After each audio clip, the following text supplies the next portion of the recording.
dibagi menjadi dua, yaitu Kerajaan Kediri dan Kerajaan Jenggolo. Kedua kerajaan tersebut bersepakat untuk menyatukan kedua kerajaan tersebut dengan cara menikahkan Raden Panji Asmarabangun dan Putri Dewi Sekartaji. Suatu hari, Kerajaan Jenggolo diserang musuh. Hei, klok klok klok klok, ayo serang, klok klok klok klok. Pertarungan semakin sengit dan prajurit Jenggolo mulai terdesak. Mendengar hal tersebut, Dewi Sekartaji ketakutan dan melarikan diri. Ia menyamar sebagai gadis desa dan izin untuk tinggal bersama seorang janda dan 3 orang putrinya, yaitu Kelenteng Abang, Kelenteng Biru, dan Kelenteng Hijau. Ia pun diberi nama Kelenteng Kuning. Namun, Kelenteng Kuning tidak diperlakukan dengan baik. Setiap hari, ia selalu disuruh untuk mengerjakan pekerjaan rumah, seperti mencuci, memasak, dan membersihkan rumah. Ketiga kakak angkatnya sangat pemalas. Mereka bisanya hanya menyuruh saja. Kelenteng Kuning, cuci bajuku cepat. Cuci juga selendangku. Hahaha. Tak patut dicontoh ya teman-teman. Selang beberapa waktu, Kerajaan Jenggolo sudah kembali aman. Tetapi Raden Panji Asmarabangun sedih karena Dewi Sekartaji telah meninggalkan istana. Ia pun bertekad untuk mencarinya. Lalu teman-teman, apakah usaha yang dilakukan pangeran berhasil? Pangeran Panji memutuskan untuk mencari putri di desa Dadapan. Suatu hari, ia menolong Mbok Rondo. Mbok Rondo mengangkatnya sebagai anak angkat. Ia menyamar sebagai Andi Lumut yang sedang mencari jodoh.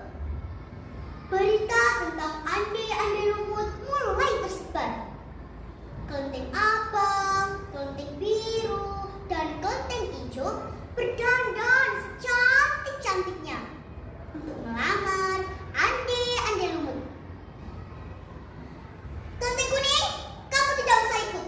Pergilah ke sungai, cuci semua baju kotor itu, kata Kelenteng Biru. Ketika Kelenteng Kuning sedang mencuci, tiba-tiba datanglah seekor bawang. Pergilah ke desa Dadapan. Di sana kau akan bertemu dengan suamimu, dan bawalah jamu ini, kata seekor bawang. Sementara itu, ibu dan ketiga kakaknya sudah berada di tepi sungai Bengawan Solo. Mereka bingung, tak ada satu perahu pun yang tampak. Lalu, bagaimana teman-teman cara mereka menyeberang? Ada yang tahu tidak? Tiba-tiba datanglah seekor kepiting raksasa bernama Yuyu Kangkang. Hahaha, aku akan membantu kalian dengan satu syarat. Maukah kalian? Kalian harus menciumku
karena ia tahu bahwa Genteng Kuning ialah Dewi Sekartaji dan ia tahu bahwa ia adalah satu-satunya gadis yang tidak mencium minyak kangkang. Ande-ande Lumut membongkar penyamarannya. Akhirnya, Pangeran Panji Asmarabangun dan Dewi Sekartaji berkumpul kembali dan membawa Mbak Rondo untuk tinggal di istana. Dan mereka pun hidup berbahagia.